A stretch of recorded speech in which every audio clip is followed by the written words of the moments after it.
நண்பர்களுக்கு வணக்கம். பெருங்களூர் புதுக்கோட்டைக்கும் தஞ்சாவூருக்கு இடைப்பட்ட பகுதியில் இந்த கிராமம் இருக்கு. இந்த கிராமம் சோழர்கள் காலத்துல முக்கியமான கிராமமா இருந்திருக்கு.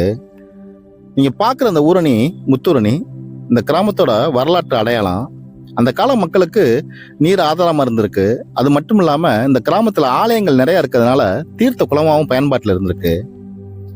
பல்வேறு வரலாற்றை தாங்கி நிற்கிற அந்த குளம் இன்னைக்கு ரொம்ப மோசமா இருக்கு, சிதலமடைஞ்சு கிடக்குது. இந்த குளத்துக்கு வர வேண்டிய நீர் மடை எல்லாமே உடைஞ்சு கிடக்குது. இந்த பதிவு மூலமா நண்பர்களுக்கு என்னோட அன்பான வேண்டுகோள் என்னன்னா, இந்த பதிவை பார்க்குற இயற்கை ஆர்வலர்கள் யார் இருந்தீங்கன்னா இந்த குளத்தை நீங்கள் மீட்டு தரணும். தன் ஆர்வலர்கள் குறிப்பாக நிமல் ராகவன் அண்ணனுக்கு என்னுடைய அன்பான வேண்டுகோள். இந்த குளம் பல்வேறு வரலாற்றை கொண்டது. இந்த குளத்தை மீட்டு கொடுத்தீங்கன்னா இந்த ஊரோட அடையாளமும் வரலாறும் காப்பாற்றப்படும்னு நான் நம்புகிறேன். நன்றி.